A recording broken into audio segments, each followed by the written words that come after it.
Naniniwala ka ba sa impyerno o langit? Kahit anong relihiyon pa ang kinabibilangan, ang mga ganitong uri ng haka-hakang lugar ay nakatanim na sa isipan ng bawat naniniwala. Ano ang ibig sabihin ng langit? Valhalla, Elysium, Yaru, o Eden para sa iyo? O baka naman lahat ng ito ay katang-isip lang at iisa lang ang langit para sa lahat? Sa totoo lang, posible na ito mismo ang natuklasan ng teleskopyong Hubble sa pinakasentro ng universo. Ganito raw ang hitsura ng tirahan ng Diyos ayon sa nakita ng orbitang aparato. Kung titingnang mabuti, makikita mo pa nga ang mga kalsada at mga bahay. Hindi kaya ito ang matalinong sibilisasyon na matagal na nating hinahanap? Hanggang ngayon, pinagtatalunan pa ng mga siyentipiko kung peke ito o totoong natuklasan ng sangkatauhan ang nakakatakot na bagay. Karamihan ay nagkakasundo na ito ay larawan ng galaxy na New General Catalog 3000 at 79 na may kumikislap na disk at nakakasilaw. Pero kahit na ang mga kamanghamanghang larawan ay hindi nangangahulugan ng gusto nating lahat, hindi nito binabawasan ang halaga ng mga makabagong teleskopyo sa pag-aaral ng malawak na kalawakan, lalo na sa mga pinakamalayong bahagi nito. Halimbawa, si James Webb, isang orbitang infrared observatory na pinag-uusapan na ng mga siyentipiko, ay hindi lang basta teleskopyo. Ito ang pinakamalaki sa ngayon. Ginawa ito upang baguhin ang ating pananaw tungkol sa universo. Pagkatapos ng mga natuklasan nito, parang dapat nang itapon sa basurahan ang mga libro sa astronomiya at mga gawa ng ilang siyentipiko. Kunwari na lang ang mga galaksiya na natuklasan niya sa napakalalayong distansya. Ito ang mga bagay na may mga codename na JADES Group Chat, Z14 at JADES Group Chat, Z14. Magtataka ka siguro, ano ang kakaiba dito? Hindi ba may ibang teleskopyo ring nakakakita ng malalayong galaksya? Oo, pero hindi rin. Ang totoo niyan, ang mga bagay na ito na lumitaw halos 300 milyong taon matapos ang malaking pagsabog ay nagningning ng maliwanag na pulang kulay sa mga lente ng orbitang obserbatoryo. Ibig sabihin, hindi lang puno ng bituin ang mga galaksya, kundi may mga aktibong itim na butas din sa loob nito.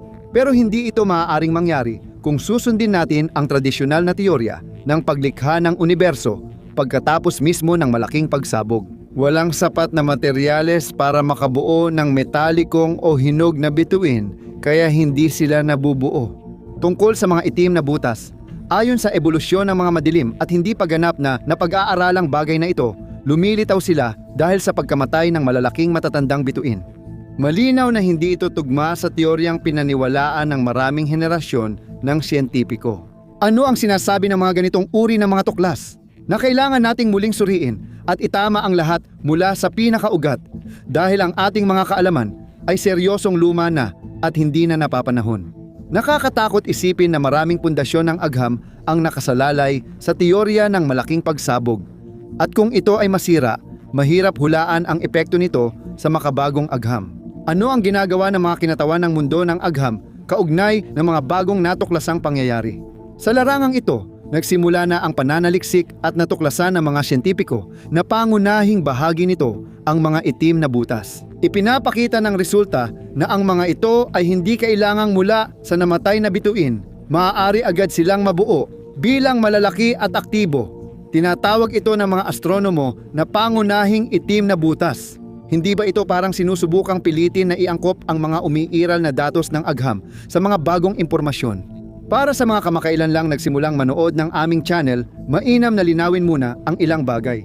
Paano nga ba natin nalalaman ang distansya ng isang bituin, galaksya o itim na butas? Paano nga ba sinusukat ang layo ng mga napakalalayong bagay? Gamit ba ang metro, ruler o protractor? Siyempre, hindi. Umaasa tayo sa bilis ng photon ng liwanag sa vacuum. At dahil dito, hindi nakikita ng mga teleskopyo ang mga bagay ayon sa itsura nila sa mismong sandaling ito. Halimbawa, ang liwanag ng araw ay umaabot sa atin sa loob ng 8 minuto, kaya nakikita natin ito gaya ng itsura nito 8 minuto na ang nakalipas. Ganon din ang nangyayari sa malalayong galaksya. Habang bumibiyahe papunta sa atin ang liwanag mula sa mga bagay na bilyon-bilyong light years ang layo, posibleng wala na ang mga galaksiyang iyon. Mahirap maintindihan ang makrokosmo dahil maraming konseptong hindi tugma sa karaniwan nating pananaw sa mundo. Ano pa ang natuklasan ni James Webb sa panahong ito? Isa sa mga pinakakapansin-pansing tuklas ay ang mga planetang labas sa sistemang solar. Mapapansin na ang ganitong mga bagay ay nakita lang natin ng hindi direkta o inakalang may eksoplaneta na umiikot sa isang bituin. Ngunit dahil kay James Webb, unang beses nakuhanan ng litrato ang planetang HIP-6 na 5426. Ano kaya ang hitsura nito? Tinatayang 12 beses na mas malaki ito kaysa sa ating Jupiter at ang edad nito ay mga 20 milyong taon kung ikukumpara. 4.5 bilyong taon na ang daigdig kaya masasabing bata pa ito. Matatagpuan ang planeta sa 385 na liwanag taon mula sa atin at umiikot ito ng 100 beses na mas malayo mula sa kanyang bituin kaysa sa layo ng daigdig mula sa araw. Sa anong iba pang planeta na malapit-lapit din sa atin itinapat ang mga lente ni James Webb? Isa itong gas giant sa konstelasyon ng Phoenix VASP 76b. Nagsimula ang teleskopyo sa pagtuklas ng makapal na ulap ng atmosfera sa paligid ng planeta at nagpatuloy sa paghahanap ng hindi mapapasubali ang ebidensya ng presensya ng singaw ng tubig dito. Sa praktika, malinaw ang sagot kahit di ka eksperto. Ibig sabihin, posibleng may tubig sa planeta. Kayo na ang mag-isip ng susunod. Kamangha-mangha na ang masa ng planetang ito ay kalahati ng Jupiter, pero 20% mas malaki ang radius. Napakataas ng temperatura sa bagay na ito dahil ang WASP 76b ay 9 na beses na mas malapit sa kanyang bituin kaysa si Mercury sa araw. Alam mo ba ang ibig sabihin ng salitang isgoy? Ang konseptong ito ay maaaring gamitin hindi lang sa tao, kundi pati na rin sa isang bagay sa kalawakan. Halimbawa na lang ang nebula na New General Catalog 1333 na natuklasan ni James Webb sa libu-libong liwanag taon ang layo mula sa daigdig. Matagal na nating alam ang bagay na ito. Noong kalagitnaan ng ika-19 na siglo, natuklasan ito ni Edward Schoenfeld. Sa kasamaang palad, noon ay hindi pa natin ito kayang pag-aralan ng detalyado. Pero binago ni James Webb ang sitwasyon. At ano nga ba ang ating natuklasan bilang resulta? Sa loob ng nebula, tinatayang may 6 na bagay na nilikha ng universo bilang mga bituin ayon sa mga siyentipiko. Ngunit may hindi inaasahang nangyari. Hindi naganap ang thermonuclear na reaksyon, kaya nanatiling madilim at malamig ang mga hindi natuloy na bituin. Ang 6 na bagay na nasa loob ng nebula na ito ay kasalukuyang mga gas giant. Bawat isa ay 10 beses na mas mabigat kaysa kay Jupiter. Alam mo ba kung paano naiwan ni James Webb ang tanong na bukas sa literal na kahulugan nito? Minsan, may natuklasan ang teleskopyo sa kalawakan na napakalaking tandang pananong. Hindi masyadong gusto ng sansinukob ang mga ganitong klase ng pormasyon. Kaya napakalaking swerte na makita ito. At sinuwerte si James Webb. Ang kakaibang hugis na ito ay malamang na dulot ng isang bihirang uri ng gravitational lensing. Ibig sabihin, ang phenomenon kung saan ang grabidad ng malalaking bagay ay nagpapabago ng liwanag ng mga bituin sa likuran. Alam mo kung saan. Ang kabalintunaan ng phenomenon na ito ay mismong universo ang tumutulong sa mga sayentipiko para makita ng detalyado ang mga galaksya. Sa pamamagitan ng prosesong ito, ang bagay na natuklasan ni James ay nasa humigit kumulang 7 bilyong liwanag taon ang layo mula sa atin. Ang mga nabanggit na nebula, galaksya, at iba pang higante ang pinakakilala sa natuklasan ng istasyong orbital na ito. Pero hindi lang sila iyon. Sa loob ng ilang panahon, pinagmasdan ni James Webb ang ating Jupiter. Kinunan ng larawan ang mga singsing at aurora nito. Gayon din ang Saturn at Neptuno. Pati na rin ang mga bagay na dati nating hindi kayang makita dahil sa ating teknikal na kakulangan. Tinutukoy dito ang haligi ng paglikha na unang natuklasan ni Hubble, ngunit ngayon, literal na hinati ni James Webb ang bagay hanggang pixel level. Kaya naging malinaw ang mga lugar ng gas at ang pulang liwanag sa likuran. Nakuha rin ng teleskopyo ang proseso ng pagbuo ng bituin sa kasagsagan nito na itala ang protobituin na L1000-527. Sa madaling sabi, napatunayan ni James Webb sa panahon ng kanyang orbit na sulit ang ginastos at inaasahan ng sayentipikong komunidad. Gayunpaman, dapat nating itanong ang magiging kinabukasan ng tradisyonal na astronomiya, lalo na sa harap ng mga bagong tuklas tulad ng mga galaksya sa malalayong lugar na hindi inaasahang umiiral. Ibig sabihin ba nito na mali ang teorya ng malaking pagsabog? Maaaring hindi nagsimula ang universo sa singularidad, kundi maaaring dulot ito ng banggaan sa anti-universo o paulit-ulit ang paglitaw nito. At ang ating universo ay isa lang sa maraming unibersong lumilitaw at nawawala paminsan-minsan.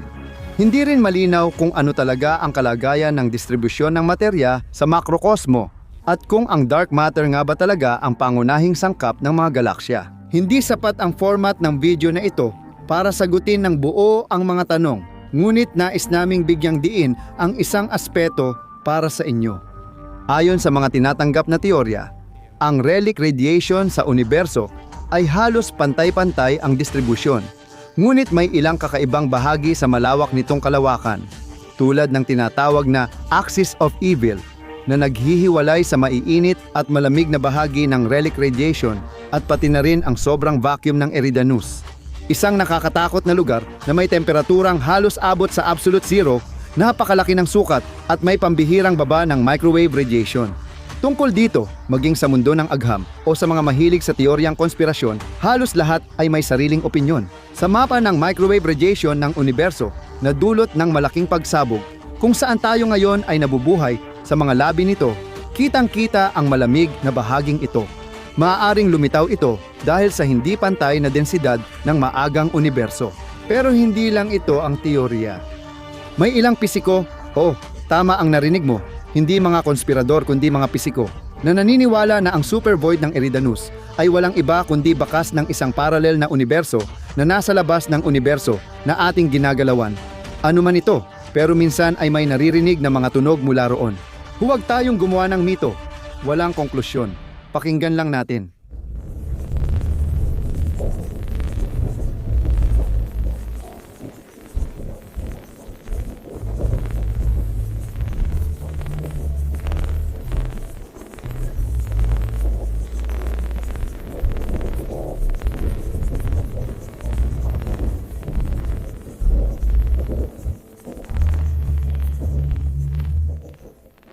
Ang mga natuklasan ng teleskopyong Hubble at James Webb ang paglalaro ng mga teorya at hipotesis at ang mga pagsubok na alamin ang mga batas ng distribusyon ng dark matter at enerhiya. Lahat ng ito ay araw-araw na nagpapahina sa mga astropisikal na postulado na matagal nang naging pundasyon ng orthodox na agham. Kaya minsan, lumilitaw ang tanong, posible kaya na lahat ng pinaniwalaan natin noon ay simpleng estadistikal na pagkakamali o mga hindi eksaktong datos na napasama sa mga kalkulasyon? Posible kaya lahat? Saan ba nanggagaling ang mga multong galaksi na ito? Mga ulap na parang itinakwil, higanting tandang pananong at iba pang hindi pangkaraniwang bagay. Sa ngayon, iisa lang ang maaaring konklusyon. Sa makabagong pisika, napakaraming hindi pa nareresolbang problema. Umaasa kami na matutulungan ni James Webb na maresolba ang mga ito sa pagdaan ng panahon. Kung hindi, mapipilitan tayong humingi ng tulong sa tahanan ng Diyos kahit matagal bago makarating ang ating panawagan. Ano ang pinakasopistikado at pinakamahal na paraan para mabaliw? Alam mo ba, isang tusong plano, akma para sa nagpasya magpaalam sa buhay sa pinakadramatiko at kahanga-hangang paraan. Hindi mo na kailangang maghanap ng option sa top ng Darwin Awards dahil wala roon ang mga ito. Tinutukoy dito ang nalalapit na paglipad ng mga kolonyista sa Mars. Pero bakit natin binabanggit ang dakilang kaganapang ito sa isang napaka-pesimistikong paraan? Dahil ang optimismo rito ay hindi lang di kanais-nais, kundi nakapipinsala pa. Ang nabanggit na paglalakbay na walang balikan ay hindi katulad ng kahit anong ginawa ng sangkatauhan noon. Ito ay naglalaman ng mga panganib na kahit ang buong listahan nito ay hindi pa natin lubos na alam kumpara sa pakikipagsapalaran ito sa kalawakan. Karaniwan ang almusal sa kulungan kasama ang mga mababangis na tigre, pero may maraming nangyayari bago ito. Para sa mga tagalupa, ang Mars pa rin ang pinakaangkop na kandidato para sa paglilipatan. Anong mga pagsubok ang naghihintay sa mga kosmonauta sa kanilang paglalakbay patungo sa inaasam na layunin? Gaano katagal kailangang manatili ng mga astronauta sa malalim na kalawakan? Posible bang maresolba ang karamihan sa mga problemang lilitaw kaugnay ng mahabang biyahe? At ang pinakamahalagang tanong, sino ang makakarating sa Mars Tao ba o mga nilalang na may katalinuhan ni Baclajan? Susubukan naming sagutin ito ng maikli. Mga subtitle ni Dimatorzok. Kaya, bakit nga ba ang pulang planeta? Ito ang pinakamadaling tanong sa napakarami sa kanila. Hindi kaaya-aya ang mga kondisyon sa Mars. Pero kahit papaano, ang mga ulap nito ay hindi magbubuhos ng asupre na ulan sa mga kolonyalista, gaya ng sa Venus. Ang isang araw dito ay kasing haba ng sa daigdig at may mga pagbabago ng panahon. Ngunit ang isang taon dito ay doble ang haba ng taon sa daigdig. Ang mahinang grabidad ng pulang planeta ay pabor din sa atin. Mas madali ang paglulunsad ng sasakyang pangkalawakan dito. Kahit manipis, nagbibigay pa rin ng kaunting proteksyon ang atmosfera laban sa cosmic radiation. Hindi man paraiso ang kondisyon, pero di rin kasing sama ng impyerno. Pero huwag muna tayong magdiwang ng maaga. Ang pinaplanong paglipad ng tao papuntang Mars ay nasa plano pa lang, kaya tututok tayo sa mismong paglalakbay. Alam nyo ba kung bakit tungkol sa talong ang nabanggit namin sa simula ng video? Dahil ang pinakamalakas at, sa kasamaang palad, may basihan na takot ng mga siyentipiko sa buong mundo tungkol sa paglipad papuntang Mars ay ito. Kahit makarating ang mga astronaut sa pulang planeta, maaaring hindi pa rin sila makalapag doon. Hindi pa kasama ang organisasyon ng kolonya at siyentipikong pag-aaral. Bakit kaya? Dahil sa loob ng ilang buwang paglalakbay, ang mga miyembro ng crew ay magiging parang mga pasyente sa dementia ward na walang tigil ang pagsusuka at tinamaan ng Alzheimer's disease. At hindi ito pagtatangkang manakot. Natuklasan ng mga siyentipiko mula sa Universidad ng California sa Irvine sa pamamagitan ng mga eksperimento sa mga daga na ang matagal na pagkalantad sa mga charged particles na katulad ng cosmic radiation ay nagdudulot ng hindi na maibabalik na mga aberya sa cognitive functions ng utak at pagkasira ng central nervous system. Kapansin-pansin na ang mga daga ay binumba ng charged particles sa loob ng kalahating taon at labis na nakakalungkot ang naging epekto nito. Samantalang ang mga kosmonauta ay kailangang bumiyahe papuntang Mars na maaaring tumagal ng 9 na buwan o higit pa. Bakit tayo nagsimula sa larangan ng kognitibo? Dahil ang radyasyon ang pangunahing panganib na nagbabantang sumalubong sa mga astronaut, maging sa bukas na kalawakan o sa mismong Mars. Kaya ito ang una at pinakamahalagang maaaring magdulot ng kabiguan sa misyon at ikapahamak ng buong crew. Ang cosmic radyasyon ay nakakaapekto sa utak, sumisira ng DNA ng organismo, nagdudulot ng di na maibabalik na mutasyon at humahantong sa masakit na kamatayan. Ang epekto ng radyasyon sa tao dito sa mundo ay nagsisilbing malayong halimbawa ng ganitong mga mapanirang pagbabago. Tandaan ninyo ang matinding epekto ng pambobomba ng United States sa Hiroshima at Nagasaki, pati na ang pagsabog sa Chernobyl Nuclear Power Plant. At ang cosmic ionizing radiation ay mas maraming ulit na mas malakas ang intensity. Hindi pa natin napag-uusapan ang iba pang komplikado at mapanganib na problema ng paglalakbay.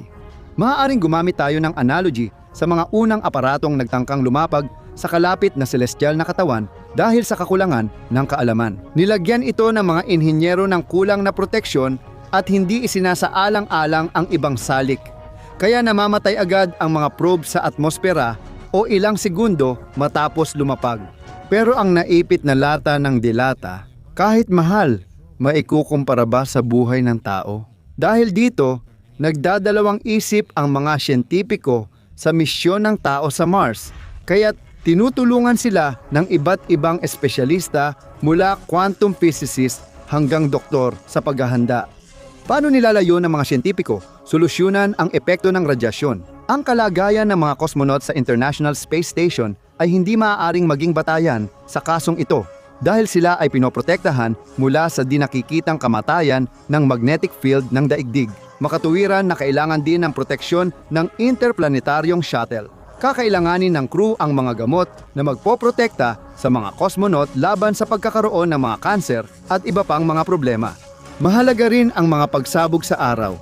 Kung sa panahon ng biyahe ay mangyari, kahit isang malakihang pagsabog, agad natataas ng malaki ang dosis ng radyasyon. Sa ganitong kaso, maaaring magtapos ang misyon sa Mars kung sabay-sabay mamatay ang crew dahil sa sakit mula sa radyasyon.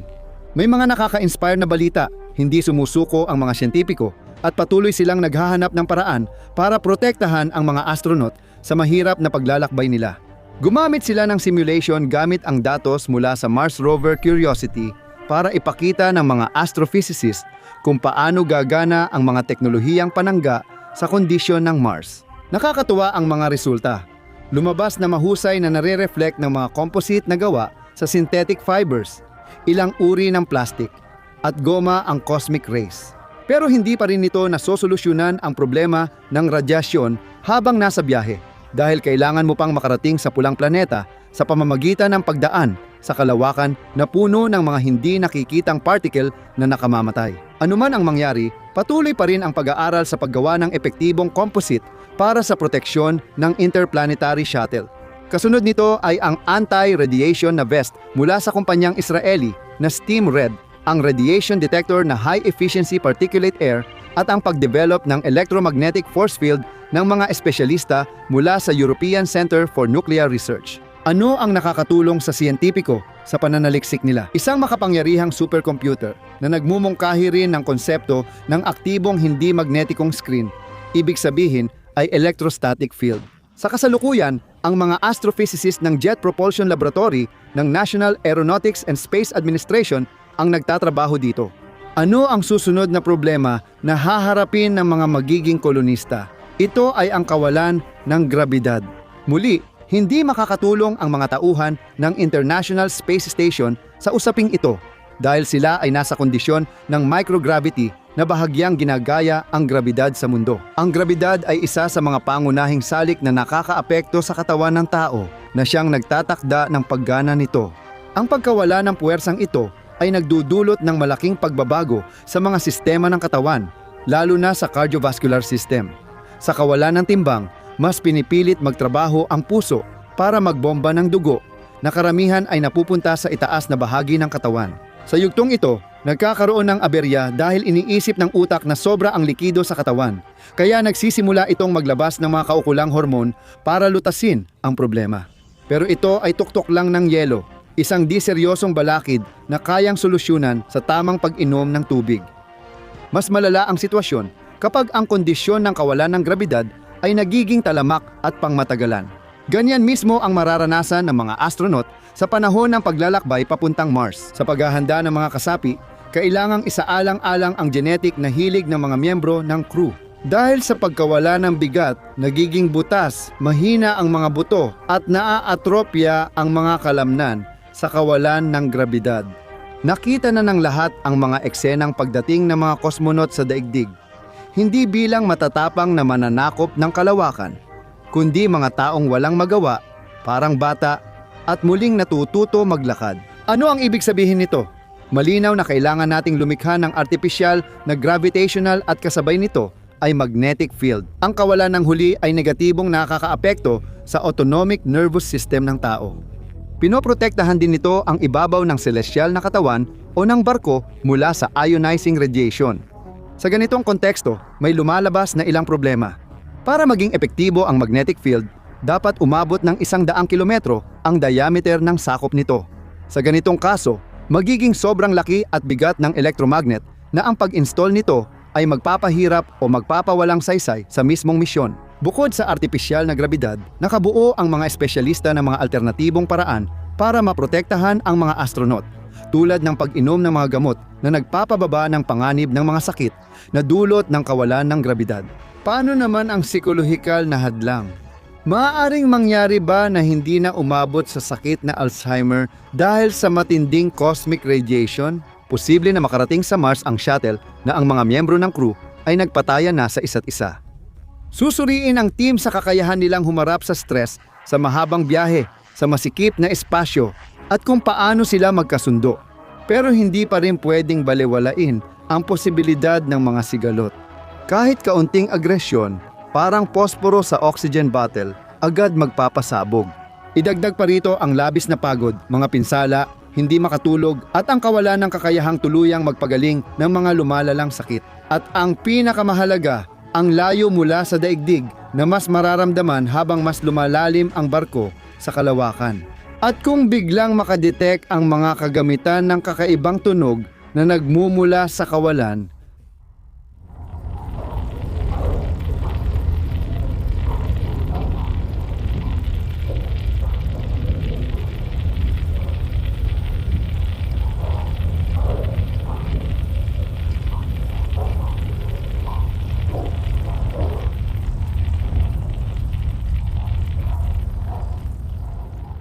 Paano kaya tutugon dito ang mga astronaut?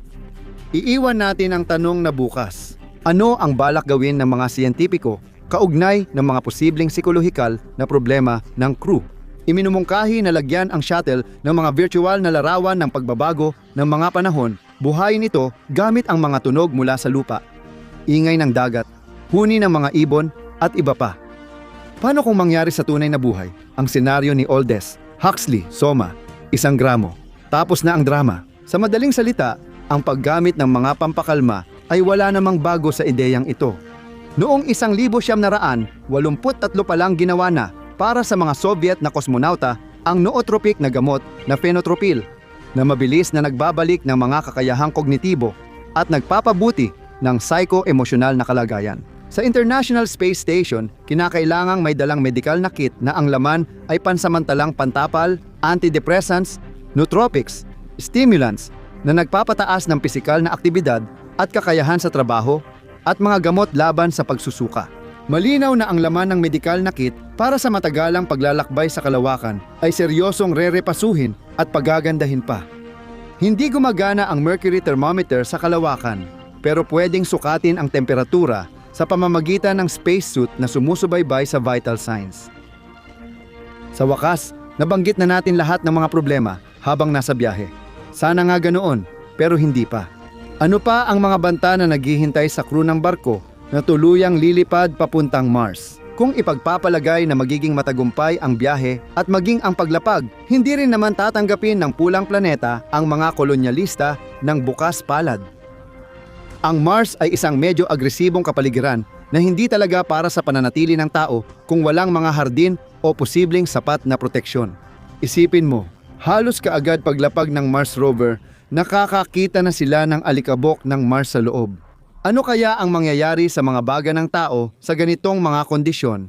At gaano kaya kaayos gagana ang mga kagamitan sa mga module ng mga kolonista? Hindi pa natin ito nababanggit. Tungkol sa posibleng kritikal na pagkasira ng kagamitan sa biyahe o sa lugar na may napakababang temperatura. Karaniwang -60 degc ang temperatura sa Mars at halos -150 degc naman sa mga pole. Hindi kaaya-ayang karanasan ang palagiang pagsusuot ng pneumatic suit dahil ang atmosfera sa Mars ay halos wala at ang presyo nito ay mas mababa pa sa 1% ng nasa Earth. Bukod pa rito, kahit na may kaunting proteksyon mula sa manipis na atmosfera at regolith, ang antas ng radiation sa pulang planeta ay 25 beses na mas mataas kaysa sa NASA International Space Station. At ang problemang ito ay kailangan ding lutasin ng mga kolonisador ngayon din. Sinusubukan ng Mars rover na si Perseverance ang makabagong aparatong MOXIE para gumawa ng oxygen mula sa atmosfera ng Mars, na malaking tulong para sa mga susunod na misyon. Dahil kapag naging matagumpay, masisiguro nito ang operasyon ng mga module. Nakaplano ang pag-install ng mga anti-dust filter para mabawasan ang mapaminsalang epekto ng mga bagyo sa Mars. Sino sa ngayon ang handang mag-invest ng pera sa pakikipagsapalaran ito? Aling mga internasyonal na kumpanya ang naghahanda ng misyon ng tao papuntang Mars? 100 taong gulang na sasakyang pangkalawakan na magdadala ng mga kolonista sa pulang planeta at magtutuloy pa sa isa sa mga sistemang bituin. Ang Inspiration Mars Foundation ay isang kumpanya na nagpaplano ng may taong pag-ikot sa Mars, habang ang Mars One ay isang medyo mapanganib na pribadong proyekto kung saan magkakaroon ng live na pagsasahimpapawid ng mga kaganapan. Siyempre, hindi rin pwedeng hindi banggitin ang ambisyosong plano ni Elon Musk na kasalukuyang dinidevelop ng kumpanya niyang SpaceX. Sa tingin mo ba, may isa man lang sa mga proyektong ito na magtatagumpay balang araw? At kailan kaya ito mangyayari? Ano ang masasabi mo sa pagiging mag-isa? Kinatatakutan mo ba ito o hinahanap-hanap mo? Kung tama ang pangalawang pahayag, isipin mo na ang mga kagustuhan ay may kakayahang matupad agad-agad. Napakalayo mula sa daigdig ay may isang bagay na noong 1977 ay umalis sa ating planeta at ngayon ay alam na ang lahat tungkol sa pagiging mag-isa. At ito ay si Voyager 1. Na sa ngayon ay ang pinakamalayo na likhang tao na bagay. Sa layo ng kalawakan na iyon, wala pang nakarating. Ngunit sa lawak ng universo, si Voyager 1 ay tila bagong alis pa lang sa bahay. Dahil ang mga hindi kapani-paniwalang distansya na kailangan pa niyang lampasan ay walang sinabi kumpara sa kaawa-awang 47 taon ng paglalakbay. Ano kaya ang makikita natin kung naka-on ang mga kamera ng probe? Anong mga nakakatakot na lihim kaya ang maaari nating matuklasan? Para sa simula, balikan muna natin kung paano nagsimula ang lahat. Hindi basta pinangalan ng Voyager ang probe na ang ibig sabihin ay manlalakbay. Walang katapusang paglalakbay sa patay na sulok ng kalawakan ang hindi kanais-nais na kapalaran nito. Sa simula, ang misyon ng automatikong space probe ay ang pag-aral sa Jupiter at Saturn. At totoo nga, si Voyager 1 ang unang gumawa ng sapat na detalyadong mga larawan ng mga celestial na katawan at mga buwan na ito. Dahil sa mahusay na paggana ng mga kagamitan sa probe, napagpasyahan na palawakin ang misyon. Dahil dito, mas malayo pang nagpatuloy si Voyager 1. Unti-unting nalampasan ng probe ang orbit ng Neptune sa 30 astronomical units mula sa araw at tumuloy ito sa Kuiper Belt at hangganan ng Heliosphere na nalampasan nito noong tag-init ng 2012. Sa anumang kaso, ito ang ipinapakita ng datos ng mga kagamitan. Magugulat ka, pero ano nga ba? Kahit napakabilis ng aparato, umabot pa rin ng 35 taon bago marating ang hangganan ng solar system. Sa ngayon, ang Voyager 1 ay nasa isang kapaligiran na may densidad ng elektron na inaasahan mula sa interstellar na espasyo. Dahil dito, naririnig natin ang madilim na ugong na nililikha ng kakaibang mundong ito. Siyempre, ipinadala ng probe ang impormasyong ito sa makitid na hanay ng mga frequency. Ngunit binago ng mga siyentipiko ang signal sa saklaw na maririnig ng tao upang mapatunayan kung gaano kabagot at nakakatakot ang tunog ng malalim na kalawakan.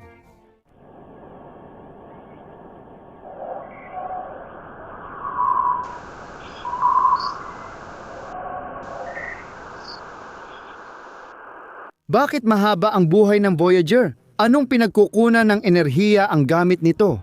Ang kuryente ng probe ay mula sa 3 radioisotope thermoelectric generator na gumagana gamit ang pagkabulok ng plutonium-238. Ang kalahating buhay ng radioactive elementong ito ay mga 90 taon. Sa kasalukuyan, ang lakas ng mga generator ay mas mababa na kaysa sa orihinal. Kaya sa loob ng ilang panahon, si Voyager 1 ay magpapadala pa rin ng mga signal sa daigdig, ngunit magiging mas madalang na ang pagdating ng mga ito dahil sa napakalalayong distansya. Hanggang ngayon, umaabot ng isang araw bago makarating sa atin ang mensahe mula sa probe. Paano nga ba ang itsura ng mga mensahe mula sa automatikong istasyon? Ito pa rin ay computer code na binubuo ng mga 0 at 1 na nakaayos sa iba't ibang pagkakasunod-sunod. Noong Nobyembre 2023, nagkaroon ng di kilalang aberya sa operasyon ng aparato. Si Voyager 1 ay nagsimulang magpadala ng magulong kumpol ng nakakodigong impormasyon, kaya't kumalat ang mga chismis na sinakop ng mga alien ang probe. Hindi nagawang madekode ng mga siyentipiko ang abrakadabrang ito, kaya sinubukan nilang ayusin ang aparato mula sa malayo at nagtagumpay sila rito. Sa kabutihang palad, isa lang sa 3 computer ang nasira. Ito rin ang paulit-ulit na nagpapadala ng binary code sa Earth. Dagdag problema pa, abot 45 oras bago matanggap ang mensahe mula sa probe at makapagpadala ng sagot. Dahil dito, unang nagtagumpay ang pagpapaandar ng mga aparato ni CubeSat makalipas ang 4 na buwan noong Marso 2023. Heto pa ang isa pang patunay na kung talagang gustong mabuhay ng probe, walang magagawa ang siyensya. Ano ang sanhi ng aberya? Baka may kakaibang bakas mula sa ibang planeta sa pagkasira nito. Napag-alaman ng information technology expert ng National Aeronautics and Space Administration na totoo ito, pero hindi ayon sa iniisip ng mga naniniwala sa teorya ng sabwatan. Ang nangyari kasi, isa sa mga computer ng Voyager 1 ay nasira ng isang enerhiyang may kargang cosmic particle, kaya hindi na nito nagagampanan ng tama ang mga tungkulin nito. May isa pang bersyon na nagsasabing ang mga kagamitan ay napudpod na sa paglipas ng mga taon, kaya nagkaroon ng aberya. Sa huli, nalutas ng mga siyentipiko ng ahensiyang pangkalawakan ang problema sa pag-restart ng code at paghati nito dahil kulang sa memorya ang chips ng probe para sa malaking paglilipat ng impormasyon. Na-hack at ni-reprogram ng mga espesyalista ang sistema ng Voyager 1. Aminin mo, mas naging makahulugan ang kasabihang sa pamamagitan ng mga tinik patungo sa mga bituin matapos ang pangyayaring ito. Nasaan na nga ba ang Voyager 1 ngayon? At ano kaya ang makikita natin kung may pagkakataon tayong buksan ang mga kamera ng aparato? Sa pagtatapos ng Enero 2025, ang probe ay nasa layong halos 25 bilyong kilometro o 166 bilyong kilometro. Meron. Sa paggawa ng Voyager 1, magpuputol si Ribby D. Ford habang niloloko si Scholastica sa ika-5. 1,000 kilometro bawat oras. Nangyari ang mafia, pinapakain ng Munich ang mga kometang may mahabang panahon. Sa kabuuan, wala pang patunay gamit ang mga instrumento sa mahiwagang lugar na ito at nananatili itong haka-haka. Pero may mga hindi direktang ebidensya na nagpapahiwatig ng realidad ng nakakatakot na ulap. Nalampasan na ni Voyager 1 ang ilang mga spherical na sinturon, kung saan ang una ay matatagpuan sa pagitan ng Mars at Jupiter. Ang masa ng mga asteroid sa sinturon ay mga 4 na bahagi ng bigat ng buwan. Pero wala ito kumpara sa Kuiper Belt, na 200 beses na mas mabigat kaysa sa una at 20 beses na mas malapad.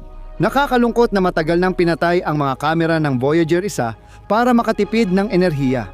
Kung noong 2004 ay pumasok ang aparato sa Kuiper Belt, sana nakita natin mismo ang mga dwarf planet gaya ng Maki, Maki at Haumea. Hindi lang ito tungkol sa mga larawan at maliwanag na tuldok. Sana malapitan, hindi lang maliliit na tuldok.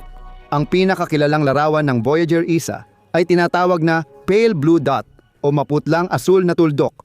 Ang larawang ito ay kuha noong 1970 at dito makikita ang daigdig mula sa layong 6 na bilyong kilometro. Sigurado ka bang alam mo na lahat tungkol sa pagiging mag-isa? Noong panahong iyon, nakatanggap din mula sa aparato ng mosaic na 60 larawan na tinawag na pampamilyang larawan. Sa larawan, makikita ang araw at ilang mga planeta. Jupiter, daigdig, Venus, Saturn, Uranus at Neptune, Mars at Mercury. Dahil sa napakaliit na sukat mula sa layong 6 na bilyong kilometro, hindi na sila makikita sa sukat na ito. Kaya, sa unahan ng landas ng kambal ng mga sasakyang Voyager, malalampasan din ng Voyager 2 ang napakalaking sperang ito. Nasa ibang lugar naman ang ulap ng Oort. Itinuturing itong bahagi ng sistemang solar, ngunit ito ay nasa pinakamalayong bahagi. Lampas pa sa labas ng panlabas na sfera ng ulap ng Oort. Walang epekto ang ating bituin sa mga nakapaligid na bagay. Kulang ang lakas nito para gawin iyon. Gaano katagal aabutin si Voyager 1 para tuluyang matawid ang ulap ng Oort na hindi bababa sa 3,000 at 1,000 taon? Isipin mo lang ang hindi kapani-paniwalang bilang na ito. Para marating lang ang panloob na hangganan ng ulap ng Oort, si Voyager 1 na tumatakbo sa bilis na 17 kilometro bawat segundo ay mangangailangan ng 3 siglo sa kasalukuyan. Pagkatapos nito, lubos mong mauunawaan na sa ngayon, hindi pa talaga maaaring mangarap ang sangkatauhan tungkol sa mga interstellar na paglalakbay. Ngunit ano nga ba ang benepisyo ng impormasyong ito? Bukod sa paggising ng imahinasyon, kung hindi rin natin alam ang maaaring mangyari sa sasakyan sa ganoong panganib na lugar. Sa totoo, ang ulap ng Oort ang pinagmumula ng mga kometang minsang bumabangga sa ating planeta. Naniniwala ang ilang astropisiko na konektado ang ganitong mapaminsalang pangyayari sa paulit-ulit na malawakang pagkalipol ng mga ekosistema sa mundo. Pero hindi lang iyon ang alam ng siyentipiko tungkol sa ulap ng Oort. O, sa pinakamababa, sinusubukan nilang hulaan kung anong mga kamanghamanghang bagay ang posibleng naroroon sa loob nitong panloob na hangganan. Una sa lahat, maaaring umiikot doon ang isang gas giant na si Tyche na ipinangalan sa Diyosang Griego. Swerte sa taon. Sina Constantine Batygin at Michael Braun, mga astronomo mula sa California Institute of Technology, ay gumamit ng computer simulation batay sa galaw ng maliliit na katawan sa labas ng orbit ng Pluto upang kumpirmahin ang hypothesis tungkol sa pag-iral ni Tyche. Makikita kaya ni Voyager 1 ang celestial na katawan na ito at tuluyang makumpirma ang palagay na ito? Paano naman ang bituin na Nemesida? Isang hypothetical na bituin na umiikot sa paligid ng araw sa layong 100,000 astronomical units. Paano kung totoo rin itong bagay at hindi lang bunga ng imahinasyon ng mga astronomo? Ang bituing Nemesida ay kadalasang inuugnay sa panapanahong malawakang pagkalipol ng mga uri ng buhay sa ating planeta. Naniniwala ang mga astrobiologists na ang ganitong mga pangyayari ay nagaganap tuwing humigit kumulang 26 na milyong taon at ang bituing ito raw ang may kasalanan. Pero paano nga ba? Ayon sa hypothesis, kapag lumalapit si Nemesida sa araw, nagkakagulo ang mga orbit ng kometa sa Oort cloud kaya napupunta ang ilan sa panloob na solar system at bumabangga sa daigdig. Hindi nakapagtataka kung bakit minsan tinatawag si Nemesida na bituin ng kamatayan. Pero hindi lang naman o Oort cloud ang hangganan ng mga travel ambitions. Hindi kasama si Voyager Isa syempre. Kung magtatagumpay ang aparato na makalabas sa mapanganib at lubos na hindi pa napag-aaralang lugar na ito, haharapin ni Zondo ang napakahabang paglalakbay papunta sa konstelasyon ng Giraffe. Aabutin ng 10,000 taon si Voyager Isa para marating ang Gliese 400 at 45 na matatagpuan sa nasabing konstelasyon. Kung sakaling makarating nga ang aparato sa layuning iyon, dadaan pa rin siya ng medyo malayo rito, sa distansyang 1.6 na liwanag taon. At kahit na ganoon, kung ang mga kamera ay itinutok sa bituin na Gliese, ganito ang magiging itsura nito sa lente ng Voyager Isa. Inaasahan din na sa habitability zone ng bituin, may mga planetang umiikot na posibleng may buhay. Gumagawa ang mga siyentipiko ng ganitong mga palagay kahit na ang Gliese 400 at 45 ay naglalabas ng X-ray na mga sinag. Pagkatapos nito, pupunta ang aparato sa konstelasyon ng Giraffe at posibleng magpatuloy ito sa walang hanggang paglalakbay sa Milky Way. Isang bagay ang tiyak, hindi na muling mahihila ng anumang grabidad pabalik sa paligid ng araw ang Voyager Isa at hinding-hindi na ito babalik sa daigdig. Nakakatuwang isipin, ano pa kaya bukod sa bituin na Gliese 400 at 45 ang maaaring makita ng naglalakbay na aparato sa konstelasyon ng Giraffe? Mayroon kaya doong kakaibang mga bagay na maaaring pag-aralan? Ang Gliese 400 at 45 ay kabilang sa pangunahing sekwensya at isa itong pulang duwende. Pero hindi lang ito ang tanging bagay sa konstelasyong iyon.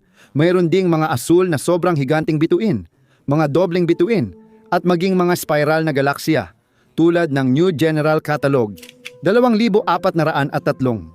Sa mga kakaibang bagay, dapat bigyang diin ang Cascade ni Kembla, isang asterismo na hugis mahabang kadena ng 20 bituin na makikita gamit ang napakalakas na binocular. Isipin mo na lang, may pagkakataon ang Voyager Isa na makita ang ilan sa mga ito gamit ang sarili nitong mga kamera. Kahit ano paman, habang lalo pang lumalayo ang magkakambal na sasakyan, mas nagiging mahalaga ang impormasyong ipinapadala nila pabalik sa daigdig. Dahil sa mga lokasyong ito, wala pang sinuman mula sa ating planeta ang nakarating doon.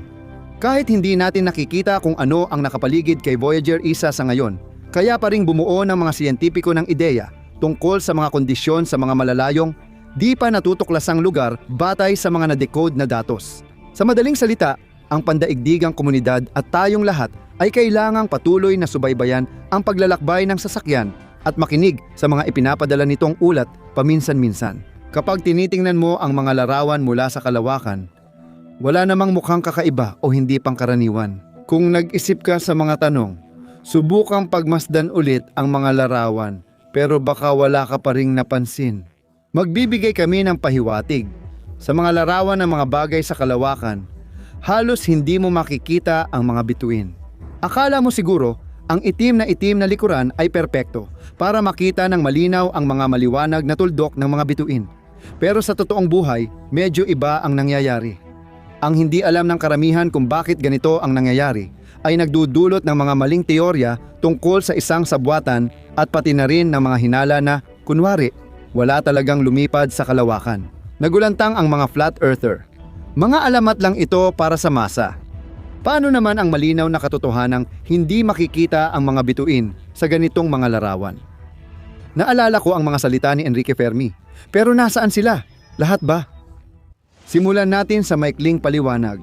Iba ang itsura ng kalangitan mula sa ibang kosmikong bagay o loob ng sasakyang pangkalawakan kumpara sa daigdig. Hindi nalihim sa kahit sino na ang mundo sa labas ng planetang daigdig ay talagang hindi akma para sa tao. Maaaring ilapat ang katangiang ito sa kung ano ang makikita mo kapag pinagmamasdan mo ito. Kung titingnan ang Venus mula sa Merkuryo, magiging 15 beses itong mas maliwanag kaysa sa nakikita natin mula sa daigdig at ang kalangitan ng Amalthea at isa sa mga pinakamalapit na buwan ng Jupiter ay halos ganap na mapupuno ng higanting gas. Kaya sa usaping ito, lahat ay relatibo. Sa mga bituin, laging binabanggit ng mga naniniwala sa teoryang konspirasyon ang pinakasikat na halimbawa na kumbinsido silang lahat sa paligid ay nagsisinungaling. Larawan ng buwaning kalangitan mula sa Amerikanong barkong Apollon 8. Nakikita mo ba ang mga bituin dito? Kami rin, hindi namin nakikita. Tanong, bakit? Nang itanong ito sa mga astronomo ng Apollon 11 sina Buzz Aldrin at Neil Armstrong bilang pinatunayan nila ang katotohanan na ang paglapag sa buwan ay ginawa sa panahon ng araw sa buwan na tumatagal ng halos kalahating buwan. Ang totoo, itinuring ng National Aeronautics and Space Administration na masyadong delikado ang gabi sa buwan para sa paglapag dahil ang temperatura sa panahong iyon ay sobrang baba at ang iba pang mga kondisyon ay hindi angkop para sa matagumpay na paglabas ng tao sa ibabaw ng buwan. Pero ano ang koneksyon ng araw sa buwan dito? Sa tanong natin, magbibigay tayo ng maikling paghahambing. Isipin mo na nasa isang bakuran ka at napapaligiran ka ng matinding dilim. Kahit na may mga pinanggagalingan ng ilaw sa dilim na ito na napakalayo at dahil dito ay medyo mahina ang liwanag, mahihirapan ka pa ring makita ang mga ito. Halimbawa, kapag walang buwan sa gabi, mas nagiging madilim ang langit at mas marami tayong nakikitang mga bituin. Kapag sumikat ang buwan, natatabunan ng liwanag nito ang mga bituin, kaya yung pinakamaliwanag lang ang nakikita natin. Ganoon din ang epekto ng isang bonfire. Habang nakaupo ka sa tabi ng apoy, hindi mo makikita ang mga bituin. Pero kapag lumayo ka sa gubat, mamamangha ka sa dami ng mga bituin sa langit. Narito ang isang kawili-wiling katotohanan tungkol sa unang mga astronaut na bumaba sa buwan. Kung lilipat sila, halimbawa, sa anino ng lunar module o kaya'y isugal ang kanilang buhay, at pumunta sa isa sa malalalim at madidilim na bunganga. Mula roon, kahit sa araw sa buwan, ay makikita at makukuhanan nila ng larawan ang mga bituin. Iyan din ang payo ni Armstrong sa mga susunod na astronaut. At si Michael Collins rin ay nakarating sa likod ng buwan. Nangyari ito noong siya, matapos bumaba ang kanyang mga kasamahan sa ibabaw ng ating buwan, ay malinaw na nakita ang mga bituin.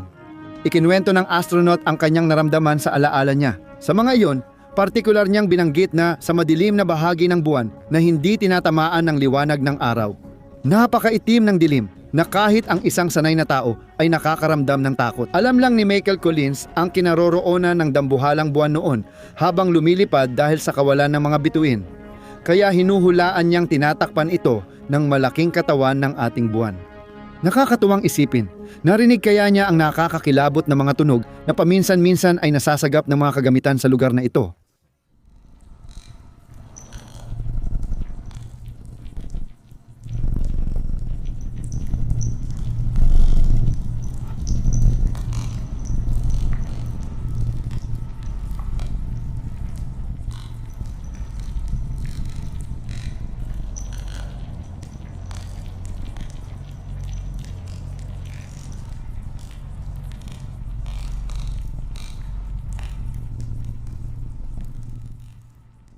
Mayroon bang mga teknikal na dahilan kung bakit sa mga litrato ng kalawakan ay hindi mo makita kahit isang bituin?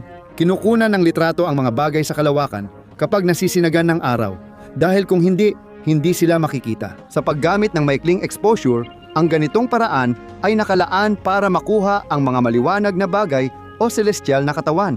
Halimbawa, sa buwan, binigyang prioridad talaga ang pagkuha ng mga detalye ng tanawin ng buwan kaysa sa iba pang bagay. Dahil sa maikling exposure, hindi masagap ang mahihinang liwanag ng bituin, pero nagawa pa rin ng Apollo 17 na makunan ng larawan ang mga ito mula sa buwan.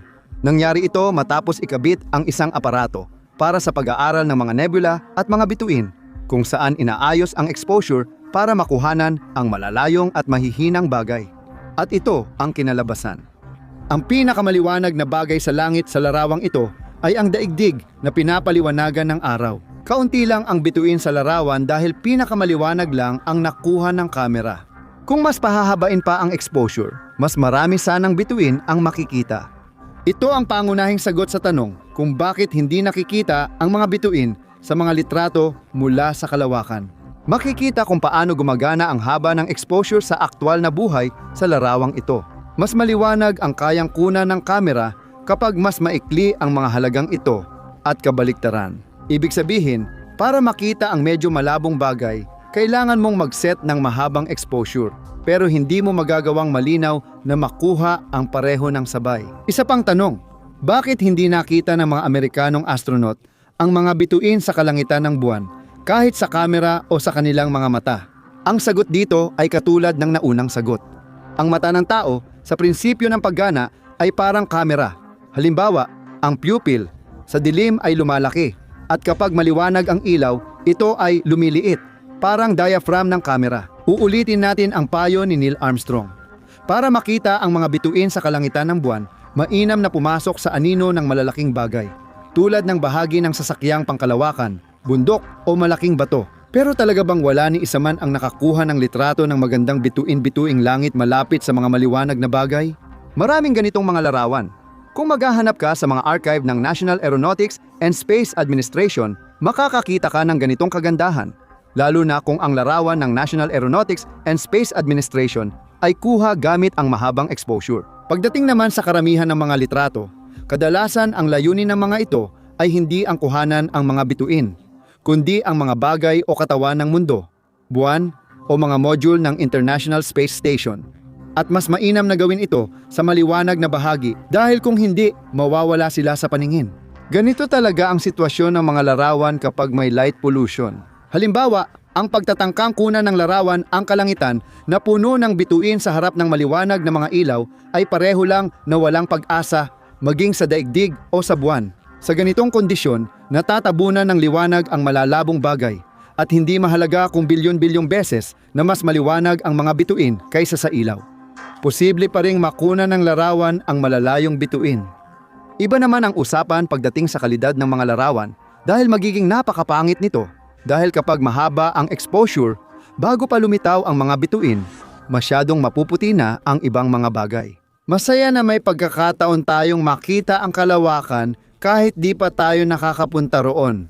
Tulad ng larawan ng ating pangunahing bituin mula sa International Space Station na may ulap ng mundo sa likuran. At oo, lahat ng mga bagay na nasa paligid ng daigdig, kabilang na ang mismong daigdig at mga planeta ng solar system, ay nakuhanan ng larawan mula lamang sa panig na may araw. Huwag kayong palilinlang sa sobrang itim ng kalangitan ng buwan sa susunod na larawan. Ito ay dahil lamang sa ganap na kawalan ng atmosfera. Ang lahat ng iba pa, gaya ng nakikita ninyo, ay maliwanag na maliwanag. Pareho ang nangyari sa Tesla Roadster SpaceX na inilunsad noong Pebrero 6, 2018 at inilagay sa orbit ng daigdig. Noong Pebrero 2, 2025, isang amateur na astronomo ang nakadiskubre ng bagong asteroid, 240,000 kilometro mula sa daigdig. Pero di nagtagal ang saya ng nakadiskubre kahit nailista nila ang mga bagay sa katalogo ng sentro ng maliliit na planeta at nabigyan ng sariling index. Makalipas ang ilang oras, nalaman na isang Tesla Roadster pala ang patuloy na umiikot sa orbit.